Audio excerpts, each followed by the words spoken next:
Changing your login password on WordPress admin is a straightforward process. Follow these steps to ensure your account remains secure.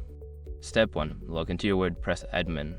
Visit your WordPress admin login page, usually found at your website.com/wpadmin. Enter your username and current password to access your dashboard. Step 2. Navigate to users. Once logged in, look for the users option in the left-hand menu. Click on all users to see a list of all user accounts associated with your site. Step 3. Select your profile. Find your username in the list and click on it. This will take you to your user profile page where you can edit your account details. Step 4. Change your password. Don't continue before doing this. A lot of online accounts end up exposed in breaches without people even realizing it. Use Esrog to constantly monitor your email and accounts and get alerted immediately if your information gets leaked online. It scans billions of breached records 24/7 in the background. And honestly, for a few dollars a month, it's something everybody should probably have.